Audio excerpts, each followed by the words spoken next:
Hello friends, welcome back to my channel. ನೀವಿನ್ನ ನನ್ನ ಚಾನಲ್ನ ಸಬ್ಸ್ಕ್ರೈಬ್ ಮಾಡದೆ ನೋಡ್ತಿದ್ದೀರಾ ಅಂದರೆ ಸಬ್ಸ್ಕ್ರೈಬ್ ಮಾಡಿಕೊಂಡು ನೋಡಿ. ಇವತ್ತು ಶಾರದಿ ಧಾರಾವಾಹಿ ಇಂದಿನ ಸಂಚಿಕೆಯಲ್ಲಿ ಏನಾಗ್ತಿದೆ ಅಂತ ಪೂರ್ತಿಯಾಗಿ ಈ ಸಂಚಿಕೆಯನ್ನು ನೋಡೋಣ ಬನ್ನಿ. ಹೇಳ್ತಾ ಇವತ್ತಿನ ಸಂಚಿಕೆಯನ್ನು ಸ್ಟಾರ್ಟ್ ಮಾಡ್ತಾ ಇದ್ದೀನಿ ಫ್ರೆಂಡ್ಸ್. ಏನಾಗ್ತಿದೆ ಅಂತ ನೋಡೋಣ. ಈ ಸಂಚಿಕೆ ಆರಂಭದಲ್ಲಿ ಈ ಕಡೆ ದೀಪು ಇದ್ದಳು. ತಾತ, ನಮ್ಮಮ್ಮ ದೇವತೆ ಥರ ಇದ್ದಾಗೆ ಅಲ್ವಾ, ನಮ್ಮಮ್ಮ ತುಂಬ ಒಳ್ಳೆಯವರು ಅಂದಾಗ, ಹೌದಮ್ಮ ನಿಮ್ಮಮ್ಮ ತುಂಬ ಒಳ್ಳೆಯವರು ಅಂತ ಹೇಳಿಬಿಟ್ಟು ಈ ಕಡೆ ನಮ್ಮ ಸುಮಿತ್ರಾ ಹೇಳ್ತಾ ಇರ್ತಾರೆ. ಇನ್ನು ಶಾರದಾ ಅವರು ಮತ್ತು ದೀಪುನ ಮನೆಯಿಂದ ಆಚೆ ಹಾಕಕ್ಕೆ ಪಾರಿಜ ಅಂತ ತುಂಬಾ ಪ್ಲಾನ್ಗಳನ್ನು ಹಾಕ್ತಿರ್ತಾರೆ. ಬಿಟ್ಟು ಹೋಗ್ತಾರೆ ಶಾರದಾ ಅವರು ಅಂತ. ಸುಮಿತ್ರಾ ಅವರು ಪ್ರೀತಿ ಕಟ್ಬಿದ್ದು ಮತ್ತೆ ವಾಪಸ್ ಬರಬೇಕಾಗತ್ತೆ. ಈ ಕಡೆ ಸಿದ್ದು ಹತ್ರ, ಅಂಕಲ್ ನಮ್ಮಮ್ಮ ತುಂಬ ಒಳ್ಳೆಯವರು ಅಲ್ವಾ ಅಂದಾಗ, ಹೌದಪ್ಪ ನಿಮ್ಮಮ್ಮ ತುಂಬ ಒಳ್ಳೆಯವರು, ನಿಮ್ಮಮ್ಮ ದೇವತೆ ಥರ, ತಾಯಿಗೆ ಮಕ್ಕಳಿಗೆ ತಾಯಂದಿರು ದೇವರುಗಳು ಇದ್ದಂಗೆ, ಎಲ್ರಿಗೂ ಅದೇ ಥರನೇ ಅನಿಸುತ್ತೆ. ಅಮ್ಮಂದಿರು ಅಂದರೆ ದೇವತೆ ಲೆಕ್ಕಾಚಾರನೇ ಆಗುತ್ತೆ ಅಂದ್ಬಿಟ್ಟು ಸಿದ್ದು ಅವರು ಹೇಳ್ತಾರೆ. ಸುಮಿತ್ರಾ ಇದ್ದವರು, ಬಾ ಇಲ್ಲಿ ಪುಟ್ಟ ಕೂತ್ಕೋ, ಬಾ ಇಲ್ಲಿ ಅಂತ ಅಮ್ಮಮ್ಮ ಅಂತ ಹೇಳಿಬಿಟ್ಟು ದೀಪುನ ಕುಂಡ್ರಿಸ್ಕೋತಾರೆ. ಇನ್ನು ಈ ಕಡೆ ನಮ್ಮ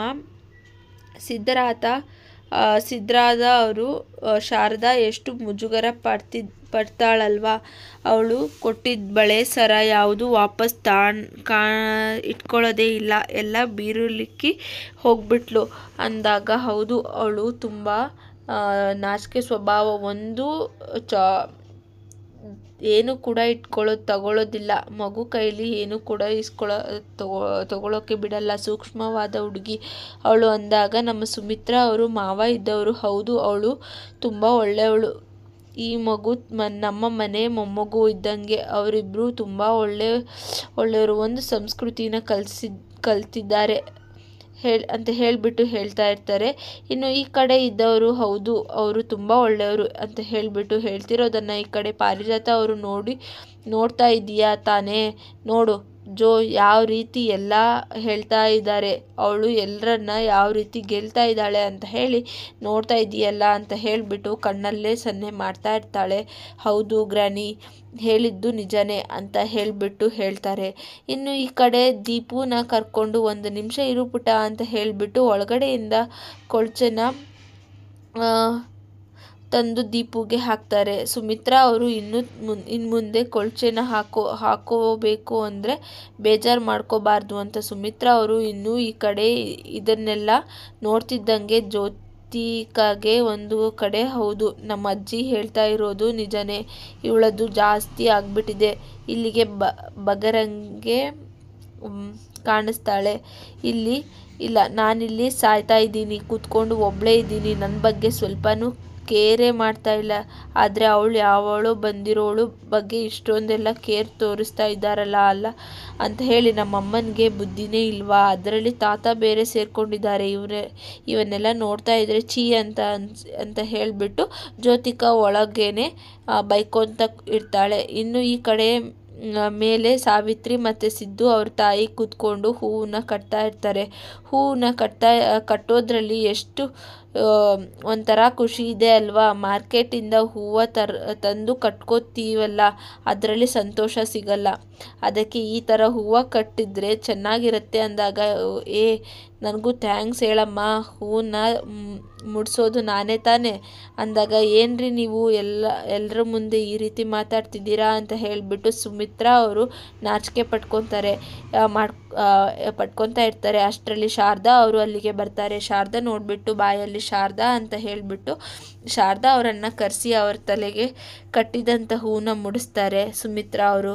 ಇನ್ನು ಈ ಕಡೆ ಅದನ್ನು ನೋಡಿ ಮನೆ ಮಂದಿ ಎಲ್ಲ ಸ್ವಲ್ಪ ಖುಷಿಪಟ್ಟರೆ, ಸುಮಿತ್ರಾ ಶಾರದಾ ಇದ್ದವರು, ಯಾಕಮ್ಮ ನನಗೆ ಏನು ಬೇಡ ಅಮ್ಮ ಅಂದಾಗ, ಹಾಗೆಲ್ಲ ಬೇಡ ಅನ್ನಬಾರ್ದು ಹೂನ ಅಂದಾಗ, ಈ ಕಡೆ ಪಾರಿಜಾತ ನನ್ನ ಮೊಮ್ಮಗಳನ್ನ ಹೇಳ್ಕೊಂಡು ಬಂದು, ಸುಮಿತ್ರಾ ನೀನು ಇವಳಿಗೆಲ್ಲ ಹೂವನ್ನು ಮುಡಿಸೋದು ಮೊದಲು ನಿನ್ನ ಮಗಳಿಗೆ ಹೂ ಮುಡಿಸು, ಇವಳು ಯಾರೋ ದಾರಿಲೋಗೋಳಿಗೆ ಮುಡಿಸ್ತಾ ಇದೆಯಲ್ಲ ನೀನು ಅಂದಾಗ, ಅಯ್ಯೋ ಯಾಕೆ ಈ ಥರ ಹೇಳ್ತಾ ಇದ್ದೀರಾ ಅತ್ತೆ, ನನಗೆ ನನ್ನ ಮಗಳಿಗೂ ಹೂವು ಮುಡಿಸ್ಬೇಕು ಅಂತ ತುಂಬಾ ಇಷ್ಟ ಇದೆ, ಆದರೆ ಅವಳಿಗೆ ಇದೆಲ್ಲ ಅಷ್ಟು ಇಷ್ಟ ಆಗಲ್ಲ ಅಂತ ಹೇಳಿಬಿಟ್ಟು ಸುಮಿತ್ರಾ ಅವರು ಹೇಳ್ತಾರೆ.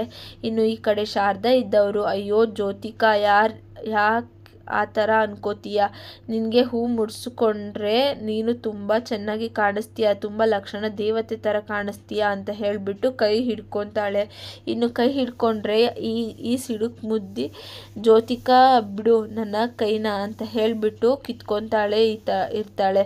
ಸಾಕು, ನಾನು ಮಾಡಿರೋದು ಇಷ್ಟೆಲ್ಲ ಅವಮಾನ ಮಾತಾಡೋಕ್ಕೆ ಬರ್ತೀಯ ನನ್ನ ಹತ್ರ ಅಂದಾಗ, ಜ್ಯೋತಿಕಾ ದಯವಿಟ್ಟು ನನ್ನನ್ನು ಕ್ಷಮಿಸ್ಬಿಡಿ, ನಾನು ಬೇಡ್ಕೊತಾ ಬಂದಿದ್ದೀನಿ. ನಾನು ಎಲ್ಲ ತಪ್ಪನ್ನು ನೋಡಿದರೆ ಇಲ್ಲಿ ಸರಿಪಡಿಸಲಿಕ್ಕೆ ಹೋಗ್ತೀನಿ. ನನ್ನ ಹಳ್ಳಿಯಲ್ಲಿ ಇದ್ದಾಗ ನಾನು ಇದೇ ರೀತಿ ಮಾಡ್ತಿದ್ದೆ. ನೀವು ಏನು ಆಕ್ಸಿಡೆಂಟ್ ಮಾಡಿ ಮುಚ್ಚಿಟ್ಬಿಟ್ಟು, ಆದರೆ ಅದರಿಂದ ಆಗೋ ಅನಾಹುತ ಕುಟುಂಬಕ್ಕೆ ಆಗೋ ನಷ್ಟ ಎಷ್ಟು ಗೊತ್ತಾ ಅಂತ ಹೇಳಿ. ನಿಮಗೆ ಆಕ್ಸಿಡೆಂಟ್ ಅಂತ ವಿಷಯ ಕೇಳಿದಾಗೆಲ್ಲ ನನ್ನ ಮನಸ್ಸಲ್ಲಿ ಆಗೋ ನೋವು ತುಂಬಾ ಇದೆ. ಯಾಕೆ ಅಂದರೆ ನಮ್ಮಪ್ಪನ ಆಕ್ಸಿಡೆಂಟ್ ಮಾಡಿದ ವ್ಯಕ್ತಿ ಅವರನ್ನು 1 ನಿಮಿಷ ಆಸ್ಪತ್ರೆಗೆ ಸೇರಿಸಿದ್ರೆ ಇವತ್ತು ನನಗೆ ಈ ಪರಿಸ್ಥಿತಿ ಬರ್ತಾ ಇರಲಿಲ್ಲ ಅಂತ ಹೇಳಿ ಅಳ್ತಾ ಇರ್ತಾರೆ. ನಮ್ಮಪ್ಪನ ನಾನು ಕಳ್ಕೊಬೇಕಾಗಿರಲಿಲ್ಲ ಅಂತ ಹೇಳಿಬಿಟ್ಟು ಕಣ್ಣೀರು ಹಾಕ್ತಾ ಇರ್ತಾರೆ ಶಾರದಾ. ಇನ್ನು ಅದನ್ನು ಸಿದ್ದು ಅವರು ಸಹ ಗಮನಿಸ್ತಿರ್ತಾರೆ. ಸಿದ್ದುಗೆ ಆಕ್ಸಿಡೆಂಟ್ ಮಾಡಿದ್ದು ಯಾರು ಅಂತ ಶಾರದನ್ಗೆ ಗೊತ್ತಾಗಿರುತ್ತೆ. ಆಗ್ತಿರ್ಲಿಲ್ಲ. ಇವತ್ತು ಅಪ್ಪನಿಗೆ ಕಾರಲ್ಲಿ ಬಂದಂಥ ವ್ಯಕ್ತಿ ಅವರನ್ನು ಅಂತ ಚೆನ್ನಾಗಿ ಗೊತ್ತಿರುತ್ತೆ. ಸಿದ್ದು ಅವರನ್ನು ಆಸ್ಪತ್ರೆಗೆ ಸೇರಿಸದೆ ಅವ್ರ ಜೊತೆಯಲ್ಲಿ ಕರ್ಕೊಂಡು ಬಂದುಬಿಟ್ಟಿರ್ತಾರೆ. ಈ ಸೀಟ್ನಲ್ಲಿ ಶಾರದಾ ವಿಷಯನ ಜ್ಯೋತಿಕಾ ಹತ್ರನೇ ಹೇಳಿ, ನೋಡಿ, ಯಾವುದೇ ಒಂದು ತಪ್ಪು ಮಾಡಿದ್ರು ನಾವು ತಿದ್ಕೊಳ್ಳೋಕ್ಕೆ ಪ್ರಯತ್ನ ಪಡಬೇಕು ಹೊರತು ಅದನ್ನು ತಪ್ಪಿಸ್ಕೊಂಡು ಬರೋದು ಸರಿಯಲ್ಲ. ಅದನ್ನು ನಾನು ನೇರವಾಗಿ ನಿಮ್ಮ ಹತ್ರ ಹೇಳಿದೆ. ನನ್ನ ಹುಟ್ಟು ಗುಣ ಇದು. ದಯವಿಟ್ಟು ನನ್ನ ತಪ್ಪಿದ್ರೆ ಕ್ಷಮಿಸ್ಬಿಡಿ ಅಂತ ಹೇಳಿಬಿಟ್ಟು ಶಾರದಾ ಅವರು ಜ್ಯೋತಿಕಾಗೆ ಹೇಳ್ತಾರೆ. ಅವರೇ ಜ್ಯೋತಿಕಾಗೆ ಇದನ್ನೆಲ್ಲ ಕೇಳುವಷ್ಟು ತಾಳ್ಮೆಯೂ ಇರಲ್ಲ. ಅವಳು ಕತೆ ಕುಯ್ಯೋದನ್ನು ನಾನು ಕೇಳಿಸ್ಕೋಬೇಕಾ? ಶೆಟ್, ನಾನು ಕೋಟ್ಯಾಧೀಶ್ವರನ ಮೊಮ್ಮಗಳು, ನಾನು ಯಾವ ರೀತಿ ಇರಬೇಕು, ಇವಳು ಹೇಳೋದನ್ನು ನಾನು ಕೇಳಿಸ್ಕೋಬೇಕಾ ಅಂತ ಹೇಳಿಬಿಟ್ಟು ಸಡನ್ನಾಗಿ ಕೈ ಕಿತ್ಕೊಂಡ್ಬಿಟ್ಟು ನನ್ನ ಕೈನ ನೀನು ಯಾರೋ ನನ್ನ ಕೈ ಹಿಡ್ಕೊಳ್ಳೋಕ್ಕೆ ನಿನ್ನ ಕಂಡ್ರೆ ನನಗೆ ಆಗಲ್ಲ ಅಂತ ಹೇಳಿಬಿಟ್ಟು ಕೈ ಕಿತ್ಕೊಂಡು ಹೋಗ್ಬಿಡ್ತಾಳೆ. ಇನ್ನು ಈ ಕಡೆ ಸುಮಿತ್ರಾ ಅವರು ಮನೆಯಲ್ಲಿ ಇರೋರಿಗೆಲ್ಲ ಜ್ಯೋತಿಕನ ಈ ವರ್ತನೆಯನ್ನು ನೋಡಿ ಇಷ್ಟು ದುರಂಕಾರ ಇವಳಿಗೆ ಅಂತ ಅಂದ್ಬಿಟ್ಟು ಅನ್ನಿಸ್ತಾ ಇರುತ್ತೆ. ಇನ್ನು ಹಳ್ಳೀಲಿ ನಮ್ಮ ಶಾರದಾ ಮನೆ ಬಿಟ್ಟು ಬಂದ ಮೇಲೆ ಅಲ್ಲಿದ್ದಂಥ ಅವರ ಅತ್ತೆ ಅಂದರೆ ಈ ಕಡೆ ನಮ್ಮ ಕುಬೇರ ಅವರ ಅಕ್ಕನಿಗೆ ಕಷ್ಟ ಆಗಿರುತ್ತೆ. ಯಾಕೆಂದರೆ ಸಾಲ ಕೊಡು, 5 ಲಕ್ಷ ಸಾಲ ಕೊಡು, ಈ ಕಡೆ ನಿನ್ನ ತಮ್ಮನ ಕೊಡಲಿಲ್ಲ, ನಿನ್ನ ಸೊಸೆನೂ ಕೊಡಲಿಲ್ಲ, ಏನು ಹಿಂಗೆ ಆಗೋಯ್ತಲ್ಲ, ನಿನ್ನ ಮಗನೂ ಕೊಟ್ಟಿಲ್ಲ ಅಂತ ಹೇಳಿಬಿಟ್ಟು ಕೇಳ್ತಾ ಇರ್ತಾರೆ. ಈ ಕಡೆ ನನ್ನ ಮಗ ಓದ್ತೀನಿ ಹುಡ್ಕೊಂಡು ಬರ್ತೀನಿ ಅಂತ ಹೋದವನು ಅವನು ಬರಲಿಲ್ಲ, ನನ್ನ ಸೊಸೆ ಹೋದವಳು ಅವಳು ಬರಲಿಲ್ಲ, ನಾನು ಏನಂತ ಮಾಡಲಿ? ಈಗ ಅವನು ಬಂದು ನನ್ನ ತಲೆ ಇದನ್ನೆಲ್ಲ ದುಡ್ಡು ಕೊಡಿ ಅಂತ ಹೇಳಿದಾಗ, ಬೆಂಗಳೂರಿಗೆ ಹೋಗು, ಅವ್ರ ಹತ್ರ ಹೋಗಿ ದುಡ್ಡನ್ನ ಈಸ್ಕೊಂಡು ಬಂದು ಕೊಟ್ಬಿಡು ಅಂತ ಹೇಳಿ, ಇಲ್ಲ ಅಂದರೆ ನರಸಿಂಹ ಸರಿ ಇಲ್ಲ ಅಂತ ಹೇಳಿಬಿಟ್ಟು ಹೇಳ್ತಾರೆ. ಹೌದು, ನಾನು ಬೆಂಗಳೂರಿಗೆ ಹೋಗ್ತೀನಿ ಅಂತ ಹೇಳಿಬಿಟ್ಟು ಅವರು ಸಹಾಯ ಹೇಳ್ಕೊತಿರ್ತಾರೆ. ಇನ್ನು ಸುಮಿತ್ರಾ ಮೇಲೆ ಕೂತ್ಕೊಂಡು ಸಿದ್ದು ಅವರ ತಾಯಿಗೆ ಕಾಲಿಗೆ ಎಣ್ಣೆ ಹಚ್ಚಬೇಕು, ಮಸಾಜ್ ಮಾಡಬೇಕು. ಯಾಕಂದರೆ ಅವರಿಗೆ ಎದ್ದು ಓಡಾಡೋ ಶಕ್ತಿ ಇರಲಿಲ್ಲ, ಶಕ್ತಿ ಕಳ್ಕೊಂಡಿರ್ತಾರೆ. ಅದನ್ನು ಗೊತ್ತಿಲ್ಲದಂಥ ದೀಪು, ಆಂಟಿ ನೀವು ನನಗೆ ಗಾಡಿನ ಸ್ವಲ್ಪ ಹೊತ್ತು ಕೊಡ್ತೀರಾ? ಆಟ ಆಡಿ ಕೊಡ್ತೀನಿ, ಬೇಜಾರಾಗ್ತಿದೆ ನನಗೆ ಅಂತ ಹೇಳಿಬಿಟ್ಟು ಕೇಳ್ತಾ ಇರ್ತಾಳೆ. ಬೇಡ ಪುಟ್ಟ, ಇದರಲ್ಲಿ ಆಟ ಆಡಬಾರ್ದು, ಇದು ನನಗೆ ಅಂತ ದೇವರು ಕೊಟ್ಟಿರೋ ವಾಹನ ಅಂತ ಹೇಳಿಬಿಟ್ಟು ಅವರು ಹೇಳ್ತಾರೆ. ಹೌದಾ ಆಂಟಿ ಅಂದಾಗ, ಹೌದಪ್ಪ, ನೀನು ಇದನ್ನೆಲ್ಲ ಬಯಸಬಾರ್ದು, ಬೇರೆ ಆಟ ಆಡು ಅಂದಾಗ, ಸರಿ ಆಯಿತು ಬೇರೆ ಆಟ ಆಡ್ತೀನಿ ಅಂತ ಹೇಳಿಬಿಟ್ಟು ದೀಪು ಹೋಗ್ತಾಳೆ. ಇನ್ನು ಶಾರದಾ ಹಾಲು ತಂದು ಕೊಡ್ತಾರೆ. ಅಮ್ಮ ಆ ಥರ ಹೇಳಿದ್ದು ಅಂತ ಬೇಜಾರು ಮಾಡ್ಕೋಬೇಡಿ ಅಂದಾಗ, ಇರಲಿ ಬಿಟ್ಟು ಅವಳು ಮಗು ಇದ್ದಾಗಿಂದನೂ ಹಾಗೆ ಏನು ಗೊತ್ತಾಗಲ್ಲ ಅಂತ ಹೇಳಿಬಿಟ್ಟು ಅವಳು ಹೇಳ್ತಾರೆ. ಅಂತ ಹೇಳಿ ಅವಳಿಗೆ ಗೊತ್ತಾಗಲ್ಲ. ನಾನು ಎಣ್ಣೆ ಹಚ್ತೀನಿ ಅಂತ ಶಾರದಾ ಅವ್ರು ಹೇಳ್ತಾರೆ. ಬಿಡು ನೀನು ಹೋಗು, ಮಾಡೋಗು, ಬೆಳಗಿಂದ ಎಷ್ಟು ಕೆಲಸ ಮಾಡ್ತಿದ್ಯಾ ನೀನು ಅಂದಾಗ, ಅಯ್ಯೋ ಇದೆಲ್ಲ ಒಂದು ಕೆಲಸನ, ನಮ್ಮ ಮನೇಲಿ ಎಷ್ಟೊಂದು ಕೆಲಸ ನಾನು ಒಬ್ಬಳೇ ಮಾಡ್ತಿದ್ದೆ, ಇದೆಲ್ಲ ರೆಸ್ಟ್ ಮಾಡೋಕ್ಕಾದ್ರೂ ಏನಿದೆ ಅಂತ ಹೇಳಿಬಿಟ್ಟು ಹೇಳ್ತಾ ಇರ್ತಾರೆ. ಕಾಲಿಗೆ ಎಣ್ಣೆ ಹಚ್ತಿರ್ತಾರೆ. ಅಮ್ಮ ಪಾದಕ್ಕೆ ಎಣ್ಣೆ ಹಚ್ಚೋದ್ರಿಂದ ಏನು ಪ್ರಯೋಜನ ಇಲ್ಲ, ಈ ಕಾಲು ಮುಂದೆಯಿಂದ ಎಣ್ಣೆ ಹಚ್ಚಿದ್ರೆ ನಿಮ್ಮ ಕಾಲಿಗೆ ಸ್ವಲ್ಪ ಶಕ್ತಿ ಬರುತ್ತೆ ಅಂತ ಹೇಳಿಬಿಟ್ಟು ಹೇಳ್ತಾರೆ. ಇನ್ನು ಶಾರದಾ ಅವರು ಎಣ್ಣೆ ಹಚ್ತಿರ್ತಾರೆ. ಆಹಾ, ಎಷ್ಟು ಒಂಥರ ಹಿತ ಆಗ್ತಾ ಇದೆ, ನನ್ನ ಕಾಲಿಗೆ ಮರುಜೀವ ಬರೋ ಥರ ಆಗ್ತಾ ಇದೆ ಅಂದ್ಬಿಟ್ಟು ಹೇಳ್ತಾ ಇರ್ತಾರೆ. ಆಗ ನಂತರ ಅವರು ಸುಮಿತ್ರಾ ಇದ್ದವರು ಅಲ್ಲಿಂದ ಹೋಗ್ಬಿಟ್ಟು 1 ನಿಮಿಷ ಬರ್ತೀನಿ ಅಂತ ಹೇಳಿ ಬಳೆಗಳನ್ನು ತರ್ತಾರೆ.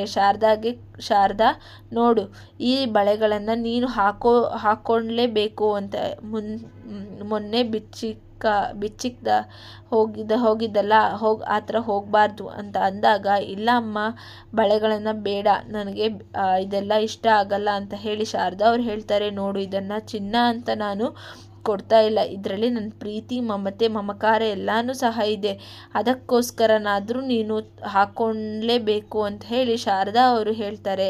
ಸುಮಿತ್ರಾ ಅವರು ಹೇಳ್ತಾರೆ, ಅಮ್ಮ ದಯವಿಟ್ಟು ಬೇಡ ಅನ್ಬೇಡ, ನನ್ನನ್ನು ತಪ್ಪು ತಿಳ್ಕೊಬೇಡಿ, ಆಗಲ್ಲ ಅಂದ್ಬಿಟ್ಟು ಶಾರದಾ ಅವ್ರು ಹೇಳ್ತಾರೆ. ನೋಡು, ಮತ್ತೆ ಅದೇ ರೀತಿ ಹೇಳ್ತಿದ್ದೀಯ, ನನಗೆ ಅದು ಇಷ್ಟ ಆಗ್ತಿಲ್ಲ. ನೋಡು, ಈಗ ನಾನು ಬಲವಂತವಾಗಿ ಆದರೂ ಬಳೆಗಳನ್ನು ಹಾಕಲೇಬೇಕು, ಹಾಕ್ಬಿಡ್ತೀನಿ ಅಂತ ಹೇಳಿಬಿಟ್ಟು ಬಳೆಗಳನ್ನು ಶಾರದಾ ಕೈಗೆ ಸುಮಿತ್ರಾ ಅವರು ಹಾಕ್ತಾರೆ, ತೊಡಿಸ್ತಾರೆ.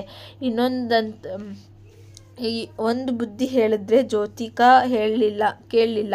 ಹೇಳಿದ್ರಲ್ಲ, ಯಾವುದೇ ತಪ್ಪಿಲ್ಲ, ಆದರೆ ಜ್ಯೋತಿಕಾ ಇರೋದೇ ಹಾಗೆ. ಅವತ್ತಿಂದ ಅವಳು ಚೆನ್ನಾಗಿ ಓದಿದ್ದಾಳೆ, ಮತ್ತು ನಾನು ಚೆನ್ನಾಗಿದ್ದೀನಿ ಅನ್ನೋ ಜಂಬ ಬೇರೆ ಏನೂ ಮಾಡೋಕ್ಕಾಗಲ್ಲ. ಅವಳು ಬೆಳೆದು ಬಂದಿರೋ ಹಾದಿನೇ ಆ ಥರ ಇದೆ. ಶಾರದಾ, ನೀನು ಹೇಳಿದ್ದೆ ಮಾತಲ್ಲಿ ಯಾವುದೇ ತಪ್ಪಿಲ್ಲ, ಅದು ನಮಗೆ ಅರ್ಥ ಆಗುತ್ತೆ, ಆದರೆ ಜ್ಯೋತಿಕಾಗೆ ಅರ್ಥ ಆಗಲ್ಲ. ಏನು ತಪ್ಪು ತಿಳ್ಕೊಬೇಡ ಅಂದಾಗ, ಆಯಿತು ಅಮ್ಮ, ನಾನು ತಪ್ಪು ತಿಳ್ಕೊಳ್ಳಲ್ಲ, ಏನೂ ಮಾಡೋಕ್ಕಾಗಲ್ಲ, ಎಲ್ಲ ಒಂದೇ ಥರ ಇರಲ್ಲ ಅಲ್ವಾ ಅಂದಾಗ, ಈ ಕಡೆ ಸಿದ್ದು ತಾಯಿನೂ, ಹೌದಮ್ಮ ಜ್ಯೋತಿಕಾ, ಬೆಳ್ಕೊಂಡು ಬಂದಿರೋ ಹಾದಿನೇ ಆಗಿದೆ. ಅವಳು ನಿಷ್ಕ್ರೂರವಾಗಿ ಮಾತಾಡ್ತಾಳೆ ಅಂತ ಈ ಮನೆ ಬಿಟ್ಟು ಹೋಗು ಅಂತ ಹೇಳೋದಕ್ಕಾಗಲ್ಲ, ಮುನಿಸ್ಕೋಬೇಡ ಅಂತ ಹೇಳೋದಕ್ಕಾಗಲ್ಲ. ಈ ಮನೆ ಇದ್ದರೆ ತುಂಬ ಎಲ್ಲರ ಮುಖದಲ್ಲೂ, ಅವಳು ಮನೇಲಿದ್ದರೆ ತುಂಬ ಎಲ್ಲರ ಮುಖದಲ್ಲೂ ಖುಷಿ ಇರುತ್ತೆ ಅಂದ್ಬಿಟ್ಟು ಅವರು ಸಹ ಕೇಳ್ಕೋತಾರೆ. ಕಾಲಲ್ಲಿ ಓಡಾಡೋ ಶಕ್ತಿ ಇಲ್ಲ ನನಗೆ, ಡ್ಯಾನ್ಸ್ ಹೇಳ್ಕೊಡೋದು ಅದೆಲ್ಲ ಇತ್ತು, ಆದರೆ ಈ ದೇವರು ನನ್ನ ಕಾಲನ್ನೇ ಕಿತ್ಕೊಂಡ್ಬಿಟ್ಟ. ನಾನು ಆವಾಗ ತುಂಬ ಚೆನ್ನಾಗಿ ಅಮ್ಮ ಅಂತ ಹೇಳಿಬಿಟ್ಟು ಹೇಳ್ತಾ ಇರ್ತಾರೆ. ಅಯ್ಯೋ ಅಮ್ಮ, ನಿಮಗೆ ಆ ಥರ ಆಗಿರೋದಕ್ಕೆ ನೀವು ಇಷ್ಟೊಂದು ಬೇಜಾರು ಮಾಡ್ಕೋತಿದ್ದೀರಾ, ಮಾಡ್ಕೋಬೇಡಿ. ಈ ಮನೇಲಿ ನಿಮಗೆ ಒಳ್ಳೆ ಕುಟುಂಬ ಸಿಕ್ಕಿದೆ, ಒಳ್ಳೆ ಗಂಡ ಸಿಕ್ಕಿದ್ದಾರೆ, ನಿಮ್ಮನ್ನು ಅವರೇ ನಿಮಗೆ ಕಾಲಾಗಿ ನೋಡ್ಕೋತಾರೆ, ದಯವಿಟ್ಟು ನೀವು ಅಳಬೇಡಿ ಅಂತ ಹೇಳಿ ಶಾರದಾ ಅವ್ರು ಹೇಳ್ತಾರೆ. ಏನೇ ಆದ್ರೂ ನನಗೆ ನನ್ನ ಕಾಲು ಇಲ್ಲಿದೆ, ಒಂದು ದೊಡ್ಡ ಜೀವನದ ಕಷ್ಟ ಆಗಿಬಿಟ್ಟಿದೆ, ಆದರೆ ಅದನ್ನು ಎದುರಿಸ್ತಾ ಇದ್ದೀನಿ ಅಷ್ಟೇ ಅಂದ್ಬಿಟ್ಟು ಹೇಳ್ತಾ ಇರ್ತಾರೆ. ಇನ್ನು ಈ ಕಡೆ ನಮ್ಮ ಶಾರದಾ ಅವ್ರ ಗಂಡ ನಸಿ, ಅವನು ಸಹ ಶೋಭಾ ಅವನ ಹೆಂಡತಿ ಕೂತ್ಕೊಂಡು ಮಾತಾಡ್ತಿರ್ತಾರೆ. ಅವಳು ಕೂತ್ಕೊಂಡು ಅಳ್ತಾ ಇರ್ತಾಳೆ, ಯೋಚನೆ ಮಾಡ್ತಾ ಇರ್ತಾಳೆ. ಏನೋ ವಿಡಿಯೋ ಮಾಡಿಕೊಂಡು ಏನೇ ಆಯಿತು ನಿನಗೆ ಅಂತ ಹೇಳಿ ಈ ಕಡೆ ಇಷ್ಟೊಂದು ಬೇಜಾರು ಮಾಡ್ಕೊಂಡಿದ್ದೀಯಾ ಅಂದಾಗ, ರೀ ನನಗೂ ಒಂದು ಮಗು ಆಗಿದ್ದರೆ ಚೆನ್ನಾಗಿರ್ತಿತ್ತು ಅಲ್ವಾ, ಅಂದರೆ ಒಬ್ಬಂಟಿ ಜೀವನ ನಡೆಸಬೇಕಾಗಿತ್ತೆ ಅಂದಾಗ, ಏನೇ ಆಗೈತೆ ನಿನಗೆ ಈಗಲೇ ಈ ತಕ್ಷಣ ತೆಗೆದಿದ್ದೀಯಾ ನೀನು ಅಂತ ಹೇಳಿ ಪಕ್ಕದ ಮನೆಯವರೆಲ್ಲ ಹೇಳ್ತಾ ಇದ್ದಾರೆ. ನಿನಗೊಂದು ಮಗು ಇದ್ದರೆ ನಿನಗೆ ಬೇಜಾರಾಗಲ್ಲ, ಮಗು ಜೊತೆ ಆಟ ಆಡ್ಕೊಂಡಿರ್ಬೋದು ಅಂತ ಹೇಳಿಬಿಟ್ಟು, ಈ ನಡುವೆ ನನಗೆ ಮಗು ಆಗಬೇಕು ಅಂತ ತುಂಬ ಆಸೆ ಆಗ್ತಾಯಿದೆ, ನೀವು ಬೇರೆ ಮೊದಲೇ ಒಂದು ಮದುವೆ ಆಗಿ ಅವಳಿಗೆ ಬೇರೆ ಒಂದು ಮಗು ಬೇರೆ ಇದೆ, ನನಗೆ ಅದೆಲ್ಲ ನೆನಪು ಮಾಡಿಕೊಂಡ್ರೆ ತುಂಬ ಭಯ ಆಗುತ್ತೆ ಅಂದ್ಬಿಟ್ಟು ಶೋಭಾ ಅವರು ಹೇಳ್ತಾ ಇರ್ತಾಳೆ. ನಿನಗೆ ಎಷ್ಟು ಸತಿ ಹೇಳಿದ್ದೀನಿ ಆ ಪೀಡೆ ಬಗ್ಗೆ ನನ್ನ ಹತ್ರ ಮಾತಾಡಬೇಡ, ಅವಳನ್ನು ನಾನು ಯಾವತ್ತೋ ಮರೆತುಬಿಟ್ಟಿದ್ದೀನಿ ಅಂದಾಗ,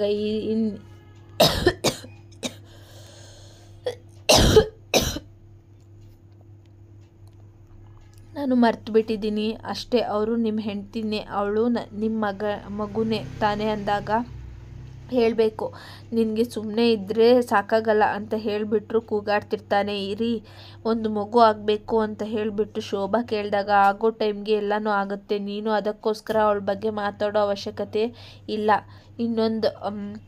ಇನ್ನೊಂದು ಸತಿ ಅವಳ ಬಗ್ಗೆ ಏನಾದರೂ ಮಾತಾಡಿದರೆ ನಾನು ನಿನ್ನ ಜೊತೆನೂ ಇರಲ್ಲ, ಎಲ್ಲರೂ ತಲೆ ತಪ್ಪಿಸ್ಕೊಂಡು ಹೋಗ್ಬಿಡ್ತೀನಿ ಅಂದ್ಬಿಟ್ಟು ಅವಳ ಗಂಡ ಹೇಳ್ತಾ ಇರ್ತಾನೆ. ಇನ್ನು ನಮ್ಮ ಶಾರದಾ ಅವರು ಡೈನಿಂಗ್ ಟೇಬಲ್ನೆಲ್ಲ ಕ್ಲೀನ್ ಮಾಡ್ತಾ ಇರ್ತಾರೆ. ಒಂದು ನಿಮಿಷನೂ ಕೂತ್ಕೊಳ್ದೆ ಕೆಲಸ ಮಾಡ್ತಾರೆ. ದೀಪು ಅಲ್ಲಿಗೆ ಬರ್ತಾರೆ. ಬಂದ್ಬಿಟ್ಟು ಅಮ್ಮ ನನಗೊಂದು ಹೆಲ್ಪ್ ಮಾಡ್ತೀಯಾ ಅಂದಾಗ, ಏನು ಪುಟ ಅಂದಾಗ, ಅಮ್ಮ ನಾನು ಆಚೆ ಐಸ್ ಕ್ರೀಮ್ ಗಾಡಿ ಬಂದಿದೆ, ನನಗೊಂದು ಐಸ್ ಕ್ರೀಮ್ ಕೊಡ್ಸಮ್ಮ ಅಂತ ಅಂದಾಗ, ಬೇಡ ಪುಟ ನೀನಿನ್ನ ಚಿಕ್ಕವಳು ಐಸ್ ಕ್ರೀಮ್ ತಿನ್ನಬಾರ್ದು ಅಂದಾಗ, ಅಯ್ಯೋ ನೋಡಮ್ಮ ಎಷ್ಟು ಉದ್ದ ಬೆಳೆದಿದ್ದೀನಿ, ನಾನು ಉದ್ದ ಆಗಿದ್ದೀನಿ, ಅಮ್ಮ ಐಸ್ ಕ್ರೀಮ್ ಕೊಡ್ಸಮ್ಮ ಅಂತ ಅಂದಾಗ, ನೀನು ಐಸ್ ಕ್ರೀಮ್ ತಿನ್ನಬಹುದು ಪುಟ, ಉದ್ದ ದೊಡ್ಡದಲ್ಲ, ಪ್ರಶ್ನೆ ನನ್ನ ಹತ್ರ ಕಾಸಿರಬೇಕಲ್ವಾ, ನಾನು